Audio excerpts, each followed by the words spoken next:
Selamat malam dan selamat berjumpa kembali kepada teman-teman yang sudah bergabung di radio Perjanjiannya Kaban Jahe di gelombang 95,3 FM dan juga yang bisa bergabung lewat Facebook STT Perjanjiannya Kaban Jahe. Dan juga kami ucapkan selamat malam dan selamat bergabung kepada teman-teman yang bisa mendengarkan lewat streaming janjidibata.rp.com. Jadi kita kembali bertemu di malam hari ini untuk melanjutkan KKR kita. Jadi ini adalah malam yang ke-6.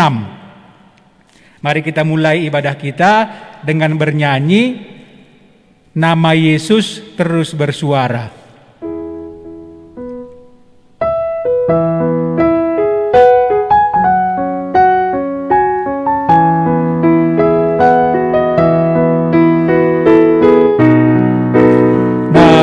Yesus terus bersuara, abadi tak berhenti.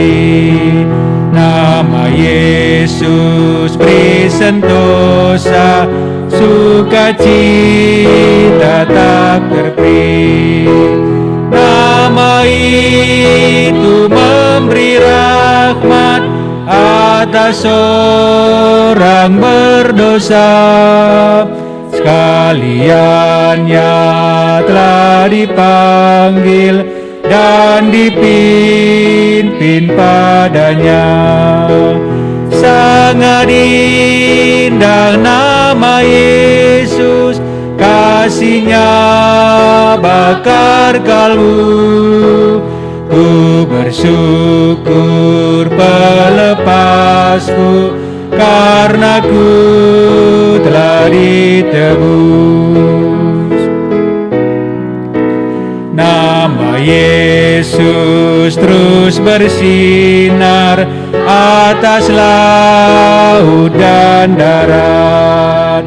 Penghiburan tersedia, muliakanlah namanya. Lenyaplah segala susah di depan nama itu, karena cinta nama Yesus kalah dosa dan jahat. Sangat indah nama Yesus, kasih-Nya bakar kalbu. Ku bersyukur pelepasku, karena ku telah ditebus. Nama Yesus terus bersinar, takkan pudar cahayanya. Nama Yesus terangi jiwa, meski gelap sekalipun. Walau dunia nanti musnah, kelamlah matahari, nama Yesus terus bersuara, abadi tak berhenti. Sangat indah nama Yesus, kasih-Nya bakar kalbu. Ku bersyukur pelepasku, karena ku telah ditebus. Ya, dalam pujian kita tadi mengatakan nama Yesus terus bersuara. Kalau kita lihat sejarah dunia, nama-nama pahlawan atau pemimpin dunia ini itu tidak selamanya ya, ada masanya dilupakan. Tapi nama Yesus sampai sekarang terus bersuara, bahkan sampai kepada akhir zaman. Itulah nama Allah yang menciptakan hidup kita dan juga juru selamat kita. Baik, kita masih memuji Tuhan dari lagu pujian kita, Allah panggil kaum muda.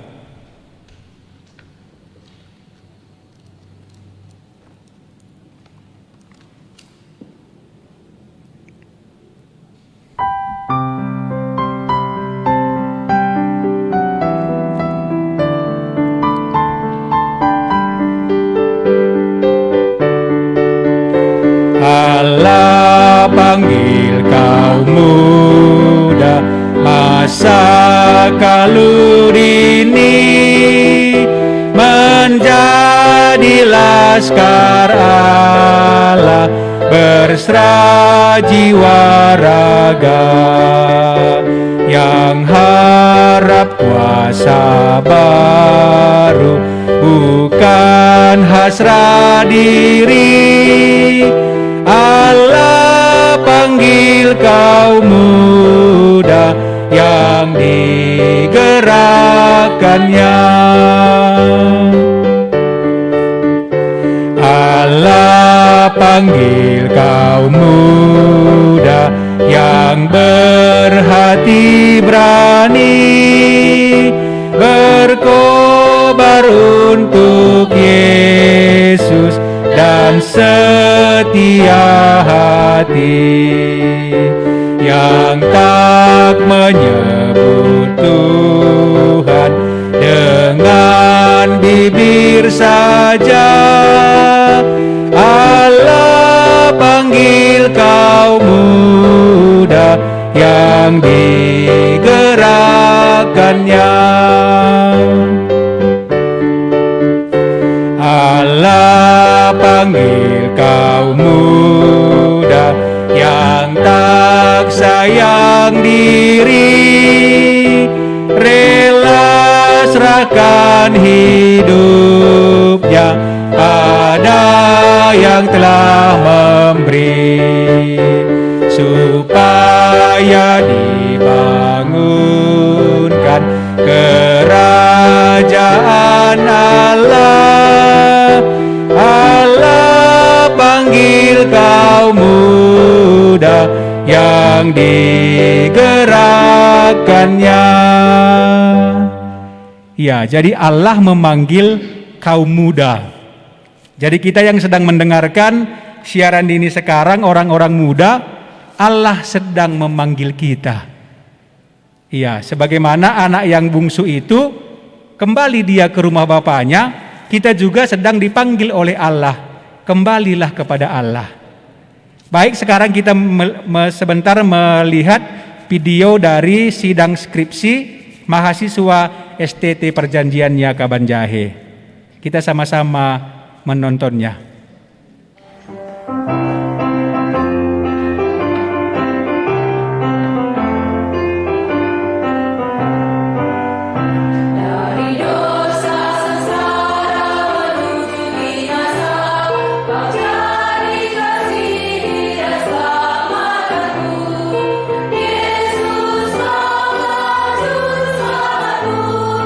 Yesus kaulah Tuhanku.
Baru saja kita menyaksikan sebuah video sidang skripsi mahasiswa STT Perjanjiannya Kabanjahe. Jadi sebelum kita mendengarkan firman Tuhan, mari kita bernyanyi satu lagu. Setelah itu kita mendengarkan firman Tuhan. Di pintu hatimu Tuhan memanggil.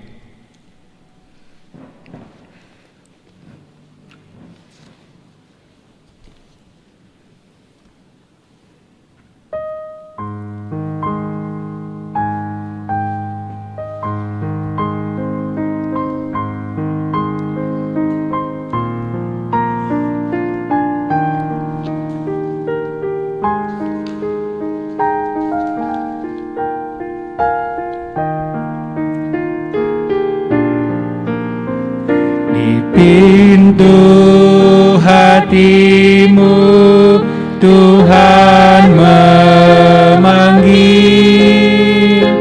suaranya lembut merdu,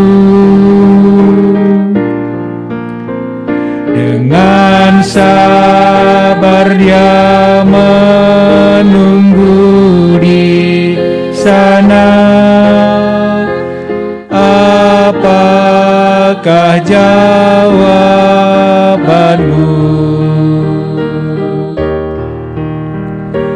Lama nian ia nantikan kau dan masih tetap menunggu, menantikan engkau membuka hati. Oh Bapa sangat rindu. Hai kawan, apakah kerinduanmu? Ingin kau hidup kekal,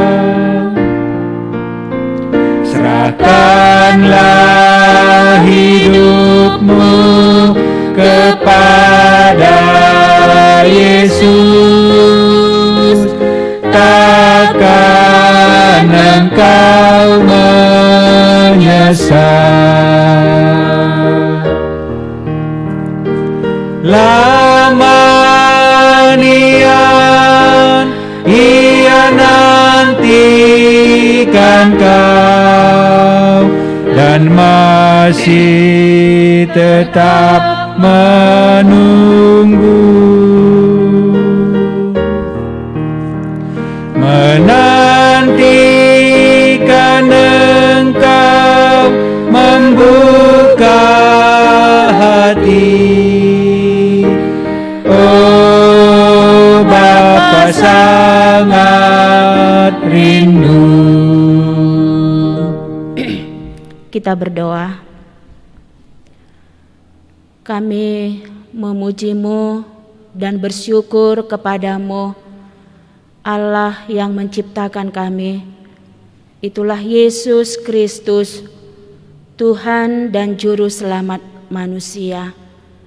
Kami bersyukur kalau kami bisa mendengar, kalau kami bisa mengerti, Allah pencipta kami adalah Allah yang mengasihi kami, Allah yang memikirkan keselamatan kami, Allah yang memikirkan masa depan kami, Allah yang memikirkan keberhasilan hidup kami di bumi waktu kami mengikut Engkau. Kami bersyukur kepadamu Tuhan Yesus, kalau ada kesempatan bagi kami pemuda-pemudi untuk mendengar bagaimana kami harus mengingat pencipta kami, untuk mendengar bagaimana pencipta kami mengasihi kami orang berdosa, bagaimana pencipta kami memikirkan hidup kami, masa depan kami.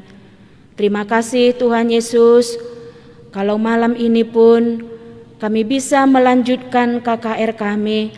Kami berdoa supaya Engkau sendiri memberkati kami. Engkau sendiri Allah kami berkenan menyatakan diri-Mu lewat firman-Mu yang akan bersama-sama kami renungkan malam ini. Bagaimana Engkau Allah yang berkuasa untuk memanggil setiap orang, untuk mengubah hidup setiap orang. Kami berdoa supaya Roh Kudus sendiri menyiapkan hati kami, membuat pikiran kami teduh waktu kami mendengar perkataan-Mu. Kami menyerahkan waktu ini, Tuhanlah yang memimpin dan memberkati kami. Kepadamu Tuhan Yesus kami berdoa dan bersyukur. Amin.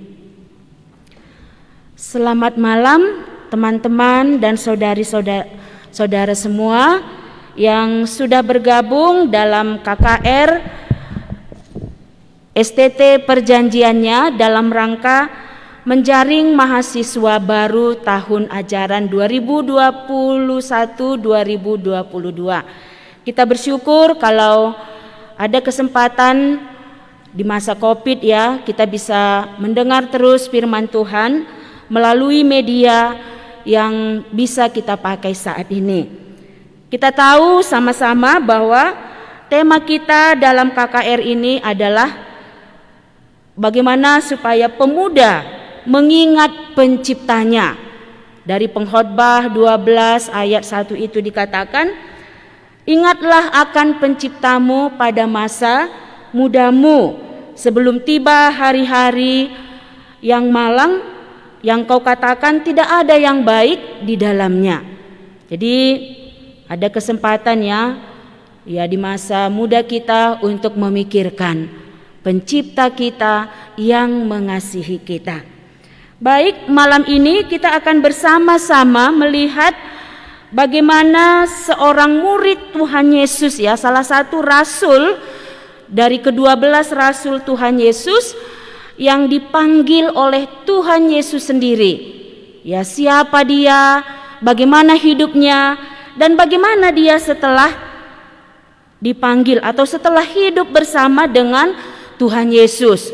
Waktu saya memikirkan bagian firman Tuhan ini, saya berpikir bahwa pemuda-pemudi, ya mungkin bukan hanya orang muda ya, semua orang pasti mengharapkan suatu perubahan terjadi di dalam dirinya. Dan pasti kita tidak mengharapkan perubahan yang buruk ya. Ya, pasti kita mengharapkan perubahan yang baik. Tapi bagaimana? Di mana aku bisa mendapatkan perubahan yang baik atau perubahan yang sejati? Ya, kalau dikatakan sejati kita pasti mengerti ini yang kekal. Ya. Malam ini kita akan melihat bersama-sama, tadi saya sudah ungkapkan, seorang murid Tuhan Yesus, bagaimana dia berjumpa dengan Tuhan Yesus, yaitu Yohanes. Mungkin kalau dikatakan Yohanes, dalam pikiran kita pasti pasti membayangkan sosok seseorang yang sangat lembut, mungkin seperti itu ya, sangat lembut, ramah, ya, penuh perhatian. Mungkin itulah yang ada dalam pikiran kita waktu kita mendengar nama Yohanes. Ya, Yohanes adalah salah satu ke-12 rasul murid atau murid Tuhan Yesus. Ya. Tapi siapakah sebenarnya Yohanes ini? Ya, kalau kita lihat dalam lukisan-lukisan punya, mungkin kita melihat Yohanes itu di situ dilukiskan seorang yang lemah lembut, seorang yang penuh perhatian. Ya, tapi siapa sebenarnya dia? Dan kita juga tahu Yohanes ini juga adalah seorang yang masih muda. Ya, dibanding dengan saudaranya Yakobus. Yakobus itu abangnya. Ya, dan dikatakan bahwa kemungkinan umur mereka jauh berbeda. Jadi Yohanes ini masih sangat muda. Ya, bagaimana perjumpaan Yohanes dengan Tuhan Yesus kita bisa tahu itu dalam Injil Yohanes pasal 1. Ya, tapi kita mau melihat ya bagaimana sebenarnya, siapa sebenarnya Yohanes? Yohanes ini bagaimana karakternya? Iya. Yang pertama kita akan melihat dalam Injil Markus, mungkin ada nanti beberapa bagian Injil yang kita lihat tentang Yohanes ini. Markus pasal 3 ayat 13 sampai ayat 19.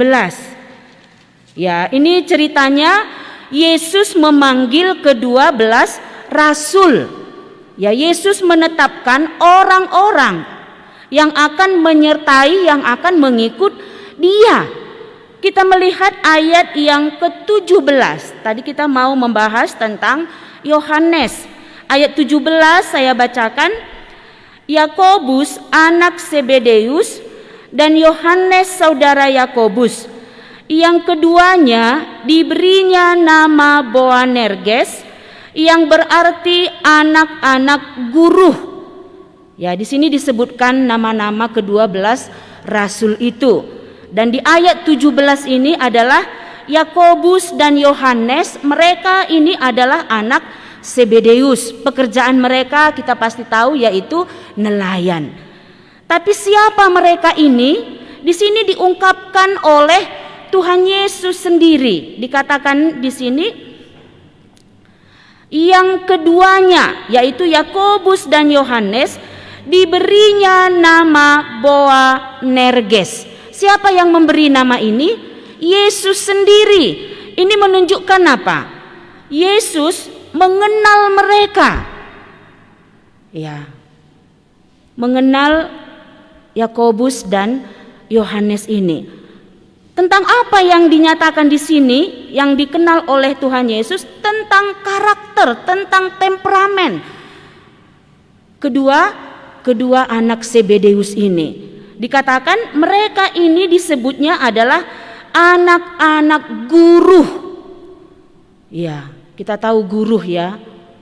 Ya, kalau biasanya ada kilat, kemudian ada guru yang mengguntur. Ya, keras dan bisa menakutkan. Inilah dikatakan Yesus tentang kedua bersaudara ini. Baik Yohanes dan juga Yakobus, inilah sifatnya. Siapa yang mengatakan? Bukan Markus sendiri, bukan murid yang lain, tapi Yesus sendiri mengungkapkan tentang keadaan kedua orang ini. Iya, anak-anak guru. Secara sederhana mungkin bisa kita katakan ya, seorang yang pemarah, seorang yang mementingkan diri sendiri, seorang yang tidak memperdulikan orang lain. Iya. Berarti kita bisa mengerti dari bagian ini, berarti jauh ke dalam keberadaan kita, sifat kita, siapa kita, sebenarnya Yesus sudah kenal. Makanya cocok kali kalau kita datang kepadanya, sehingga Dia yang akan ya memberikan perubahan dalam hidup kita. Ya, jelas dalam bagian ini tadi diungkapkan bahwa ya Yohanes adalah anak-anak guru. Ya, apa yang bisa kita mengerti dari firman Tuhan ini? Salah satu seperti tadi saya sudah ungkapkan bahwa Yesus itu mengenal setiap orang. Pernahkah kita menyadari ini? Mungkin teman kita, mungkin siapa, ya orang tua kita pun mungkin sulit memahami kita. Tapi Yesus Dia paham tentang keadaan mereka ini, dan mereka inilah yang dipanggilnya. Kalau di sini tadi dikatakan yang ditetapkannya untuk mengikut Dia. Jadi bukan orang baik, oh dia itu orang baik-baik, dia itu orang yang rajin ke gereja, dia itu orang yang tekun begini. Tidak. Kita lihat di sini Yohanes ini adalah anak-anak guru, pemarah, tidak memperdulikan orang lain dan hanya memikirkan dirinya sendiri. Ya, kalau tadi pagi saat teduh kita mungkin kita masih ingat ya.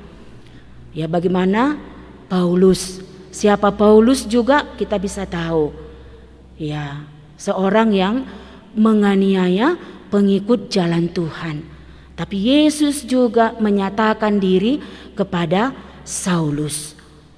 Ya, dan teman-teman, saudara-saudari pasti tahu bagaimana akhirnya Saulus setelah berjumpa dengan Tuhan Yesus. Masing-masing kita pasti bisa memberi kesimpulan siapa Saulus pada akhirnya.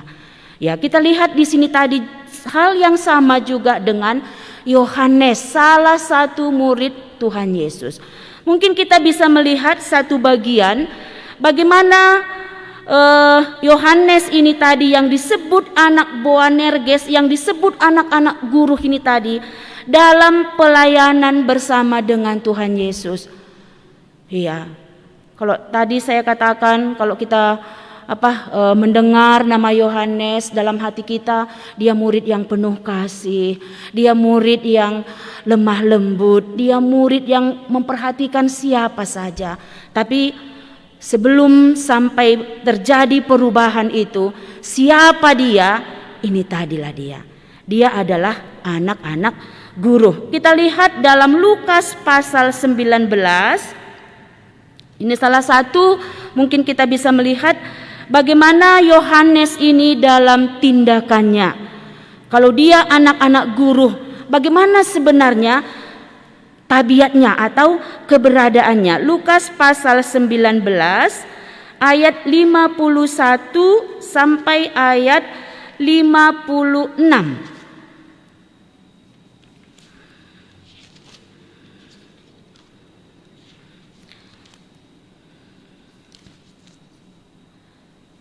Tapi kita tidak akan membaca seluruhnya, ya, tapi perikop ini kita bisa mengerti ya. Waktu Tuhan Yesus bersama dengan murid-muridnya, maaf, apakah salah ya? Mungkin Lukas 9 ya, saya lihat ya.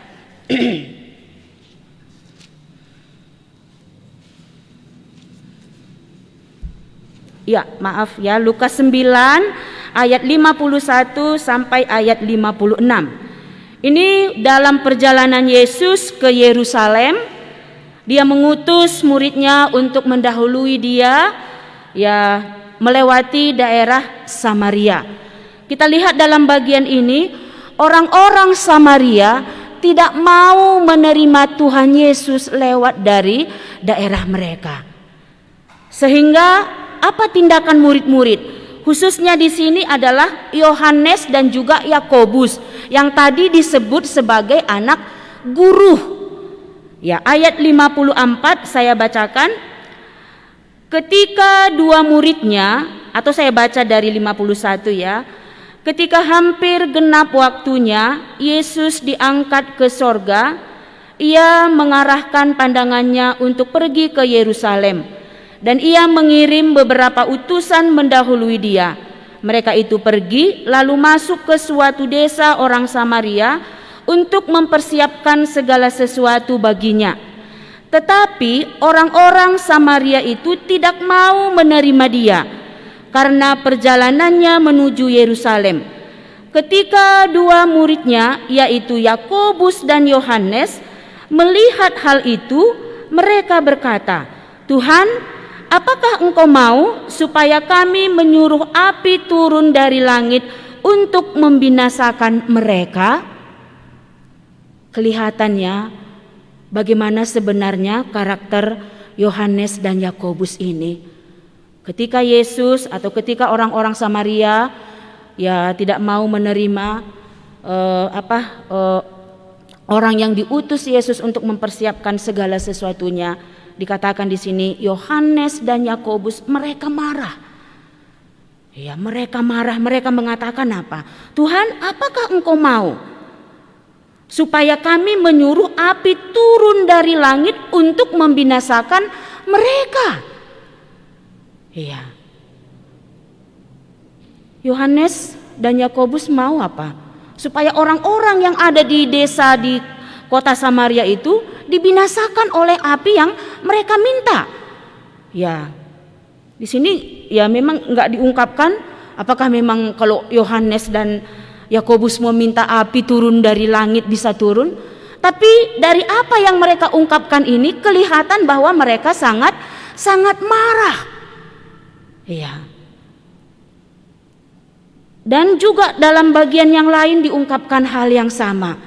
Ketika ada orang ya yang menyembuhkan orang dalam nama Yesus, kedua murid ini juga marah. dia memberitahu juga kepada Yesus, Tuhan, mereka itu mengusir setan atau menyembuhkan orang dalam namamu. Apakah kami melarang mereka? Iya. Orang-orang yang seperti ini, ya mungkin kita orang muda juga, mungkin kita bisa melihat karakter kita. Yang kita sendiri mungkin tidak menyukai karakter kita itu. Kita mau merubah, bahkan mungkin banyak hal yang kita lakukan untuk merubahnya. Iya. Pernahkah kita berhasil? Mungkin 1 hari, 2 hari, 1 minggu kita bisa. Ya dengan seperti berusaha sekali sehingga waktu menahan diri itu kita sudah menjadi orang yang tertekan. Iya. Tapi bagaimana kalau terjadi perubahan yang sejati? Ya mungkin ini yang kita harapkan dalam hidup kita.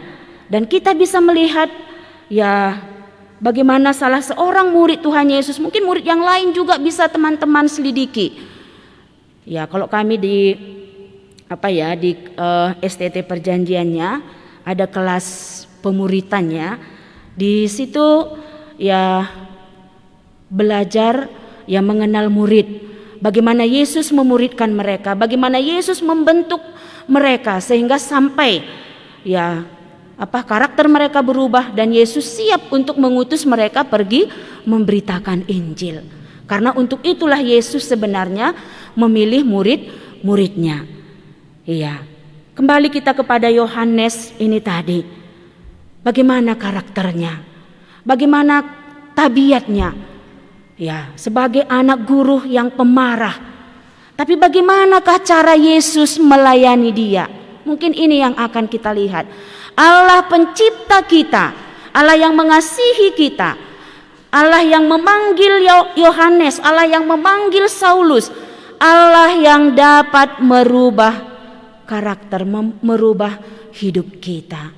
Kita lihat bagaimana Yesus merubah. Yesus membuat Yohanes yang adalah anak guru menjadi rasul yang penuh kasih. Kalau kita perhatikan dalam setiap hal, kalau di sini tadi kita lihat waktu Yakobus dan Yohanes marah ketika orang Samaria tidak menerima Yesus, dikatakan di ayat 55, akan tetapi ia berpaling dan menegur mereka. Menegur kedua murid ini. Ya, mereka tidak tahu, kedua murid ini tidak tahu tujuan Yesus ya untuk ya menyelamatkan orang berdosa. Tapi Yohanes dan Yakobus katakan tadi apa? Maukah engkau kami meminta api supaya orang-orang ini dibinasakan? Ya, kalau kita lihat lagi misalnya dalam bagian yang lain Markus 10 ya ayat 35 itu ya kedua murid ini juga meminta kedudukan, meminta kemuliaan. Tuhan, kalau engkau nanti datang sebagai raja, izinkanlah aku duduk di sebelah kananmu, saudaraku ini duduk di sebelah kirimu. Ya, hanya memikirkan kepentingannya saja. Ya, tapi kita bisa melihat bagaimana Yesus dengan penuh kasih melayani. Ya, Yesus dengan penuh kasih menegur mereka. Ya, dan hal yang lain kita bisa lihat bagaimana cara Yohanes. Bagaimana Yohanes melihat pelayanan Yesus. Ya, di sini memang kita bisa lihat tidak secara khusus waktu mereka itu ya melakukan kesalahan langsung ditegur, tidak, tapi Yesus mengarahkan mereka. Yesus membina mereka. Yesus mengungkapkan yang benar dengan cara yang penuh kasih. Mungkin ini yang kita harapkan sebagai orang muda. Iya, terkadang kita selalu dipersalahkannya. Ya, apalagi misalnya kesalahan kita yang sebelumnya juga mungkin diungkit. Yang semalam pun belum selesai, yang ini lagi kau buat salah. Iya. Mungkin kita bisa akhirnya menjadi kecewa. Tapi kalau kita belajar, kalau kita datang kepada Tuhan Yesus, ya, bagaimana dia menuntun, membawa setiap murid-muridnya sampai kepada murid yang penuh kasih. kita melihat bagaimana cara Yohanes memperhatikan pelayanan Yesus. Kalau kita lihat dalam Injil Yohanes, secara khusus ya Yohanes menulis Injilnya, ya ada beberapa tokoh atau beberapa orang yang diperhatikan oleh Yohanes secara khusus, bagaimana Yesus melayani mereka, bagaimana Yesus mengasihi mereka. Dan hal inilah membuat Yohanes, kalau saya memperhatikan dari karakter, dari latar belakang Yohanes ini, kemudian akhirnya dia sendiri mengungkapkan bahwa dia adalah rasul yang dikasihi. Kalau kita baca Injil Yohanes, di situ ada sebanyak 5 kali dikatakan Yohanes, penulis Injil Yohanes sendiri apa? Rasul yang dikasihi. Maksudnya siapa itu? Dia sendiri. Apakah Yesus mengatakan secara khusus kepada Yohanes, Yohanes, aku mengasihi kamu lebih daripada murid-murid yang lain? Tidak. Iya. Apakah murid yang lain mengungkapkan seperti itu? Tidak. Apakah Yohanes melebih-lebihkan sehingga dia berani mengungkapkan apa? Rasul yang dikasihi. Pasti kita katakan tidak. Yesus tidak pernah membeda-bedakan murid-muridnya. Yesus mengasihi mereka. Ya, walaupun ada beberapa hal mungkin murid yang ini diikutkan secara khusus, biasanya Yohanes, Yakobus dan Petrus. Ya. Tapi Yesus tidak menyatakan atau tidak membedakan bagaimana kasihnya kepada ke-12 rasul ini. Tapi bagaimana Yohanes bisa mengungkapkan ya, bahwa dia adalah murid yang dikasihi. Kembali, kalau kita perhatikan dari latar belakang Yohanes tadi, dia adalah seorang pemarah. Ya, seorang yang tidak memperhatikan orang lain. Seorang yang mementingkan dirinya sendiri. Dia tidak peduli perasaan murid-murid. Ya, sehingga tadi dia meminta kedudukan waktu Yesus menyatakan kemuliaannya. Ya. Tapi dalam perjalanan bersama dengan Tuhan Yesus, Yohanes secara khusus memperhatikan pelayanan Tuhan Yesus. Kita lihat dalam Injil Yohanes sendiri, khususnya pasal 4. Yesus menjumpai perempuan Samaria, ya, di sumur Yakub. Siapa perempuan Samaria ini?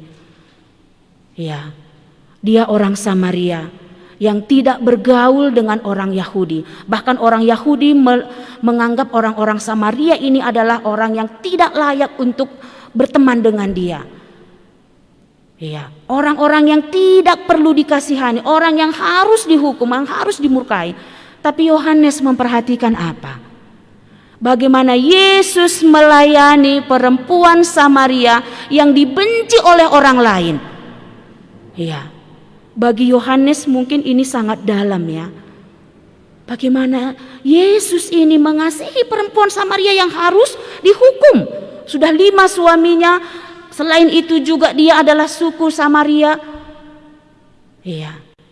Tapi Yohanes memperhatikan, loh, guruku ini kok mengasihi dia. Akhirnya itu menjadi hal yang sangat berarti bagi Yohanes yang pemarah, yang tidak peduli kepada orang lain. Bagaimana dia mengasihi aku. Tahu kita Yesus mengasihi kita. Yohanes tahu ini, dia memperhatikan dari apa yang dilakukan oleh Tuhan Yesus. Kemudian yang kedua kita bisa lihat lagi, misalnya dalam Yohanes pasal 3, yaitu Nikodemus. Siapa Nikodemus ini?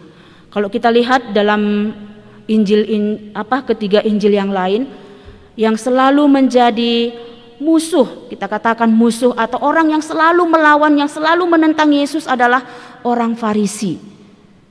Iya, ahli-ahli Taurat.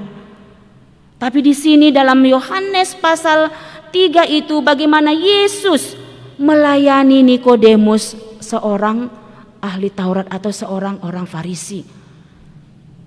Secara khusus Yohanes memperhatikan ini. Bukankah ini musuh? Bukankah ini yang selalu mencari kesalahan Tuhan Yesus? Tapi kenapa Yesus melayani dia? Ya, juga dalam bagian yang lain dalam Yohanes pasal 8, perempuan yang kedapatan berbuat zina. Ya, Yesus katakan apa? Siapa di antara kamu yang tidak berdosa, dialah terlebih dahulu melemparnya dengan batu. Dan Yesus sendiri mengatakan apa? Aku tidak menghukum engkau. Kita bisa melihat bagaimana Yohanes memperhatikan semua orang-orang secara khusus, mungkin ya banyak yang dilayani Tuhan Yesus. Tetapi secara khusus Yohanes memperhatikan orang-orang yang mungkin bagi Yohanes sendiri adalah orang-orang yang tidak patut untuk dikasihani, yang tidak patut untuk dilayani. Tapi Yesus datang untuk melayani mereka dan memberikan keselamatan kepada mereka. Bagi Yohanes apa? Ini hal yang sangat khusus. Ya, Yohanes memperhatikan apa? Dia ini mengasihi orang yang seperti ini.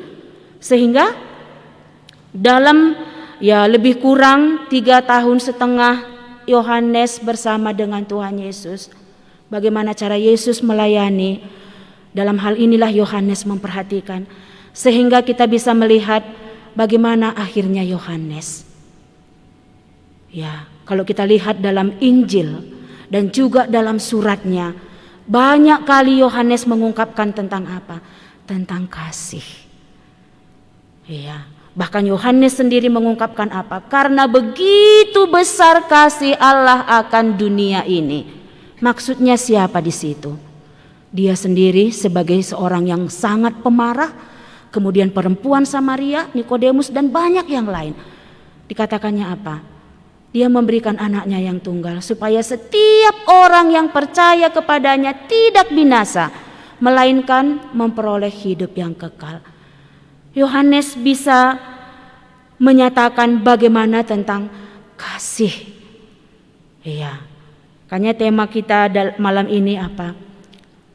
Ya, Yohanes anak guru berubah menjadi rasul kasih. Apa yang membuat bisa terjadi seperti ini? Siapa yang melakukan ini? Yesus Kristus, pencipta kita yang mengasihi kita. Dia sanggup melakukan perubahan yang sejati, perubahan yang sangat mungkin kalau kita katakan ini sudah tabiatku sejak kecil, memang begini kami, memang begini tabiatku. Tapi kita lihat Yohanes, di mana dia sendiri tadi mengenal Yohanes dan Yakobus, dikatakannya tadi anak Boanerges, anak-anak guru. Tapi akhirnya bagaimana Yohanes? Bukan lagi Boanerges, tapi siapa? Rasul yang penuh kasih. Iya. Mungkin kalau kita mencari, mengharapkan supaya terjadi perubahan, apalagi orang muda, pasti kita selalu mengharapkan perubahan dalam hidup kita. Tapi kalau kita salah mencarinya, salah dalam hal yang mungkin kita pikir ini bisa merubah kita, kita pasti akan kecewa. Perubahan yang sejati, perubahan yang kekal hanya bisa dilakukan oleh Yesus Kristus Tuhan yang menciptakan kita dan yang mengasihi kita. Maukah kita datang kepadanya sehingga Dia mengubahkan hidup kita? Maukah kita berseru kepadanya, Tuhan Yesus, aku sama seperti Yohanes ini. Ya, kalau tadi pagi aku sama seperti Paulus. Tapi Yesus bisa melakukan perubahan. Datanglah kepada Tuhan Yesus supaya terjadi perubahan yang sejati. Mari kita berdoa. Kami bersyukur kepadamu Allah kami. Itulah Yesus Kristus Tuhan, Allah yang berkuasa membuat air menjadi anggur, Allah yang berkuasa membangkitkan Lazarus dari kematian. Dan kami bersyukur boleh melihat malam ini Engkau mengenal Yohanes dan Yakobus, murid-Mu itu. Waktu Engkau memanggil mereka, Engkau tahu keberadaan mereka. Dan dalam kebersamaan-Mu dengan kedua murid-Mu itu, Kau melayani mereka secara khusus. Kau membuat mereka menjadi orang yang berubah. Tuhan Yesus, kami berdoa kepadamu, mungkin ada di antara kami yang selama ini sudah bergumul dengan karakter, dengan keberadaan kami. Dan kami mendengar bagaimana Engkau melayani, mengubahkan Yohanes itu. Buatlah supaya akhirnya kami berketetapan untuk datang kepadamu, berseru kepadamu, mengikut Engkau Tuhan Yesus, Allah yang menciptakan kami, sehingga Engkau sendiri akan membuat hidup kami menjadi berubah. Terima kasih Tuhan Yesus, berkatilah kami semua yang sudah mendengarkan perkataan-Mu. Terpujilah Engkau, di dalam nama-Mu kami berdoa dan bersyukur. Amin. Kita sambut firman Tuhan tadi dengan bernyanyi, "Di pintu hatimu Tuhan memanggil." Setelah kita menyanyikan lagu ini, kita akan mendengarkan satu kesaksian dari alumni STT Perjanjiannya Kabanjahe.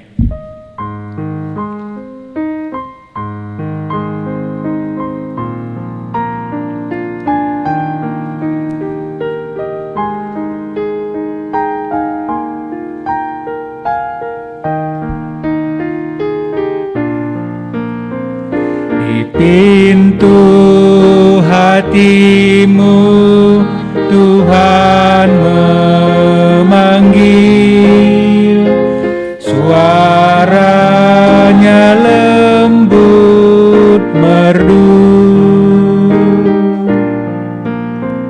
dengan sabar Dia menunggu di sana. Apakah jawabanmu?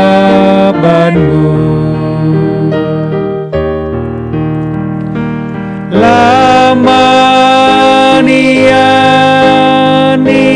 nantikan kau dan masih tetap menunggu, menantikan Engkau membuka hati. Oh Bapa, sangat rindu. Hai kawan, apakah kerinduanmu? Ingin kau hidup kekal, serahkanlah hidupmu kepada Yesus, takkan engkau menyesal. Lama Ia nantikan kau dan masih tetap menunggu, menantikan Engkau membuka hati.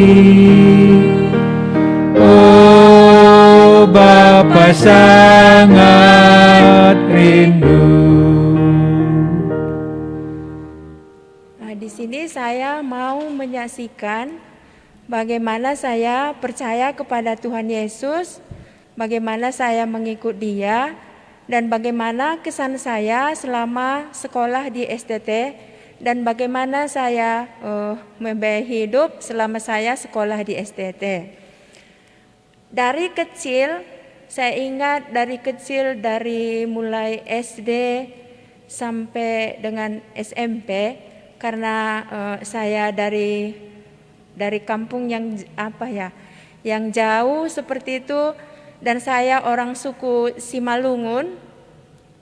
Dari kecil saya sudah sering disuruh bertanggung jawab di tengah-tengah keluarga, menjaga adik, dan kadang saya ikut aron gitu ya. Terus dari kecil saya ingat saya sudah rajin ke sekolah minggu, mengikuti kegiatan seperti itu, kegiatan-kegiatan gereja. Tapi dalam hatiku saya memikirkan di manakah Tuhan itu. Dan hidup saya merasa gitu ya, hidup saya ini tidak ada sukacita, tidak ada damai. Malah saya mencari siapakah yang bisa mengasihi aku seperti itu. Dan setelah tamat SD, saya memasuki SMP, seperti itulah kehidupanku, kehidupan membantu orang tua. Tapi di situ saya sering memberontak kepada orang tua saya, karena kan saya anak yang paling tua dan sudah sering disuruh bertanggung jawab seperti itu kan. Ada masanya kan saya mau bermain sama kawan-kawanku, tapi karena keadaan orang tua yang susah kan sering dituntut untuk bertanggung jawab dan membantu dia dalam hal kebutuhan keluarga. Makanya disitulah saya sering memberontak, melawan orang tua, dan saya mau mencuri uang mamaku, dan saya mau mencuri uang opungku. Dan kalau di keluarga kami sering kalau bahasa karonya gitu ya, sering rumah begu, seperti itulah di tengah-tengah keluarga saya. Dan saya sering dulu makanan yang sudah dipersembahkan kepada berhala itu gitu, kepada begu jabu kami, saya sering memakannya. Dan minuman yang ditaruh di dalam mangkok itu, kalau bahasa Karo dibilang lau penguras gitu ya, saya sering meminumnya. Dan sering meminta berkat kepada opung yang sudah meninggal, pergi ke kuburan, mengasih makanan kepada opung itu ke kuburan gitu, taruh makanan di atas lemari, seperti itulah yang kami lakukan gitu. Dan saya merasa itu tidak salah, karena seperti itulah budaya di kampung kami.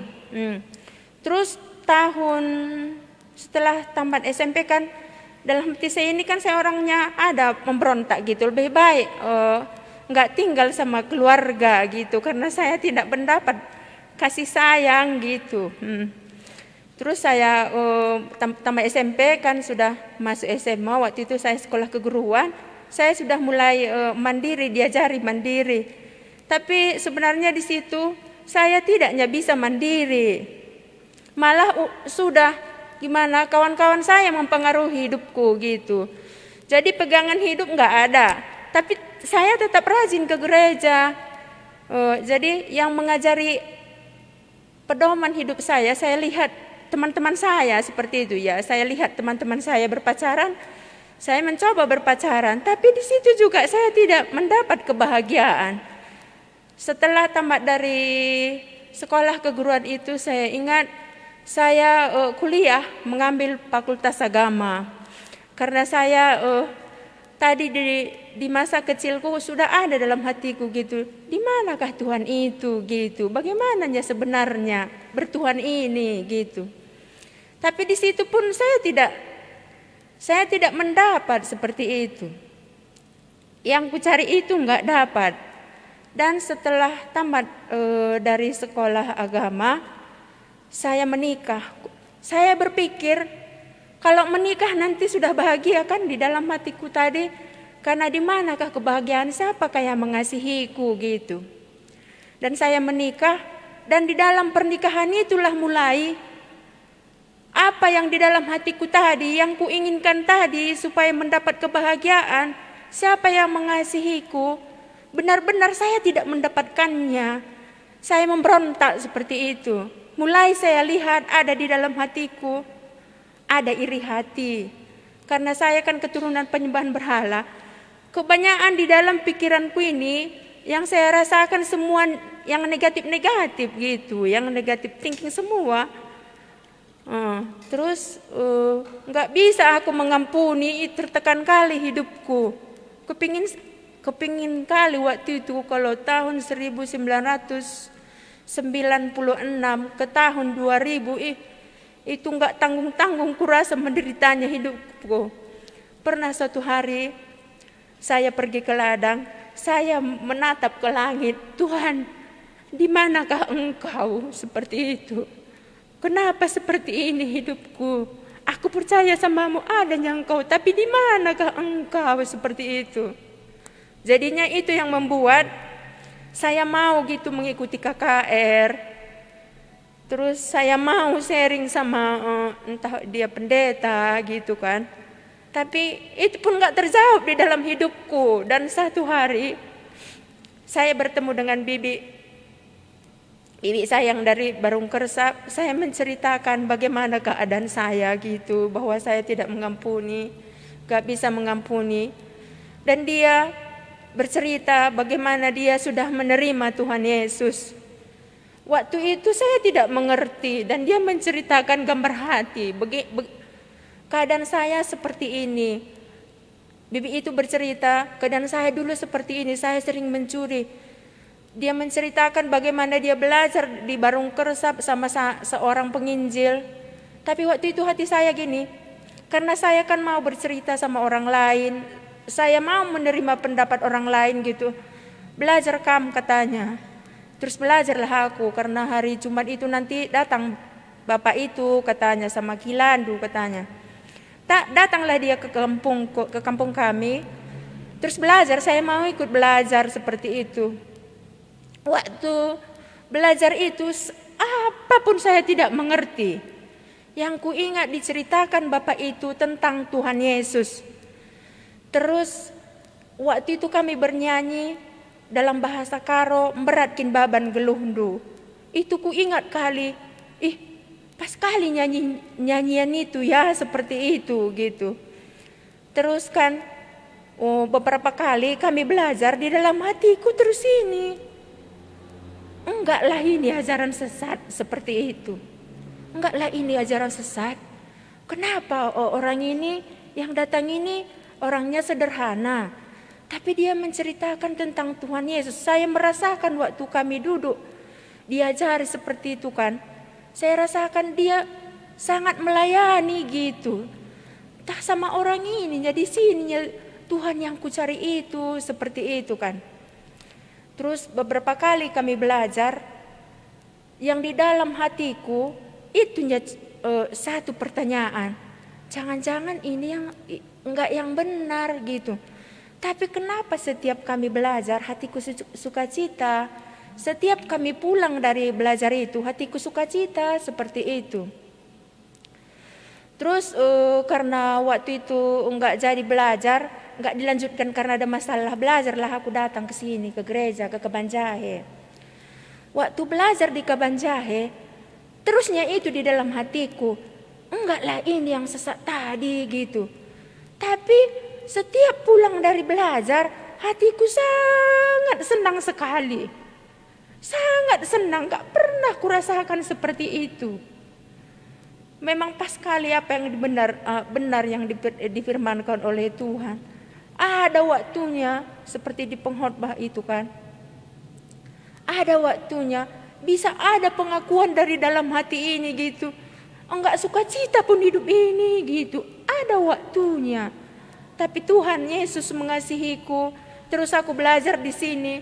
Disinilah ku dengar di Yesaya 53 itu. Bagaimana Tuhan Yesus mengasihiku. Dia mati untuk aku. Dia tertikam karena aku. Di situ Roh Kudus yang berbicara sama aku kan. Terbuka kali hatiku ini gitu kan. Yesus itu yang mengasihiku. Dia mati untuk aku seperti itu. Aku mau menerima dia, dan waktu itu ku ingat semua dosaku. Enggak dikasih ibu itu apa dosa, enggak dikasih tahu ibu itu, kasih tahu dosamu katanya, enggak gitu. Tapi saya langsung tahu, inilah Allah tadi, inilah Tuhan tadi, inilah ku ikutkan seperti itu kan. Aku mau Kak menerimanya seperti itu. Dan ku ingat waktu itu di situ rumah kita masih kecil. Disitulah aku menerima Tuhan Yesus, enggak dipimpin kakak itu kan. Ku terimalah Tuhan Yesus itu. Setelah itu, dan karena sebelumnya kan leher saya ini sering tegang dia seperti itu, stres. Tapi setelah ku terima Tuhan Yesus itu, di situ langsung terangkat bebanku. Leherku ini pun langsung dia udah gitu ya, udah sukacita aku, enggak lagi dia stres gitu. Hidup saya sangat sukacita sewaktu saya menerima Tuhan Yesus tadi. Dan saya mengakukan dosaku kepada Tuhan Yesus tadi, dan di situ yakin aku ini sudah menjadi anak-anak Allah. Dan setelah aku menerima Tuhan Yesus, langsung mengerti aku firman Tuhan gitu. Enggak ada pun yang ngajari kan. Ku baca di Yohanes 1 ayat 12 itu kan. Barang siapa yang menerima dia, langsung aku mengerti. Hidup saya sangat sukacita waktu itu, seperti itu. Terus, dan aku yakin bahwa saya sudah menjadi anak-anak Allah. Dan bagaimana berjalan mengikut Tuhan Yesus tadi, masih banyak di situ pergumulan yang saya hadapi. Tapi saya mau gitu. Saya mau mengikut Tuhan Yesus ini karena ini yang mengasihiku. Beberapa tahun yang silam itu yang jadi satu pemikiran di dalam hidupku. Saya bandingkan langsung dulu bagaimana saya hidup. Sempat kalau orang tertawa, ada dalam hatiku, kenapa dia tertawa, aku gak bisa tertawa. Kalau kurasakan dulu bagaimana masa-masa muda gitu ya, masa-masa remaja, jahat kali aku kupikir gak layak aku menerima kemurahan Tuhan Yesus tadi. Tapi aku sudah dipilihnya menjadi anak-anaknya, menjadi pengikutnya, menjadi muridnya. Terus bagaimana sampai saya sekolah di STT. Kalau saya ada di dalam hati saya, kalau ini yang diinginkan oleh Tuhan Yesus, mau aku belajar seperti itu kalau diarahkan. Aku mau belajar seperti itu. Padahal waktu aku, bagaimana kesannya aku kuliah di STT ya. Saya senang sekolah di STT perjanjiannya. Walaupun kawan-kawan saya masih muda, jauh lebih muda daripada saya. Tapi saya merasakan gitu, sekolah di STT ini, di STT perjanjiannya, seperti keluarga sekali. Dan saya selalu merindukan STT perjanjiannya. Terus bagaimana belajar di situ ya? Kalau belajar dibilang kan adanya suka dukanya, ya pasti PR-nya ada gitu. Tapi bagaimana belajar di dalam, bagaimana memahami Alkitab di situ. Kita diajari, bagaimana saya diajari di situ. Bagaimana menafsirkan Alkitab, bagaimana latar belakangnya, siapa penulisnya. Saya sangat senang sekali. Padahal kalau dihitung waktu ya, karena saya ke ladang juga gitu. Pulang dari ladang, cepat-cepat ke ladang pagi-pagi, terus ke kampus lagi, harus pintar-pintar membagi waktu. Tapi saya merasakannya gitu. Bagaimana hati saya sukacita, dan waktu kuliah di STT perjanjian ini, seingat saya tidak pernah sakit. Saya tidak pernah sakit. Dan bagaimana belajar di dalam, bagaimana pemuritannya di situ diajari, bagaimana karakter hamba Tuhan. Dan kalau ada kesulitan, sekolah di STT perjanjiannya ditolong oleh kawan-kawan, ditolong oleh dosennya. Jadi saya merasakan enak kuliah di sini. Jadi makanya walaupun saya sudah enggak pemuda gitu ya, tapi mau saya belajar di STT Perjanjiannya. Karena saya mendapat banyak berkat di sini di STT Perjanjiannya. Makanya kami menghimbau ya kepada kawan kami walaupun sudah ibu-ibu ya, kuliahlah di STT Perjanjiannya supaya tambah pengertian kita akan firman Tuhan, bagaimana kita PI, bagaimana karakter hamba Tuhan itu. Karena sebenarnya cuma kita hidup ini, kan nggak tahunya kita kapan kita nanti dipanggil oleh Tuhan Yesus tadi. Datang nanti Tuhan Yesus itu, kita kan udah ada kita dibekali seperti itu. Kalau dilihat, kurasa kalau secara keuangan gitu ya, aku pas-pasannya hidupku gitu. Tapi karena kurasakan adanya dalam hatiku gini, kalau nggak cukup nanti yang kuliahnya berhenti aja gitu. Tapi ada lagi dalam hatiku, kalau dipimpin Tuhan aku di sini kuliah, pasti dicukupkannya gitu.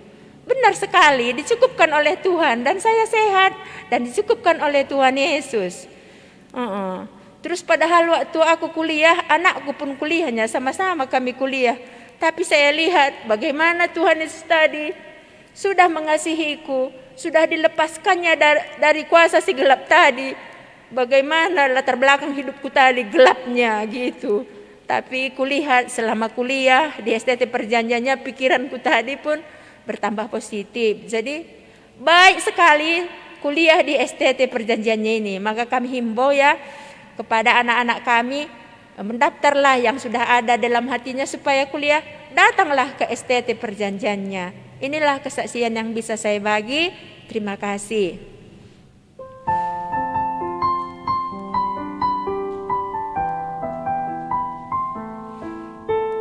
Ya, kita sudah mendengarkan satu kesaksian dari alumni mahasiswa STT Perjanjiannya Kabanjahe.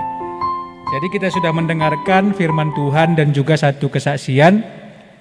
Kalau ada teman-teman yang mau bertanya tentang firman Tuhan yang sudah tadi kita dengar, teman-teman dapat menghubungi ke nomor 0853 7172 3341.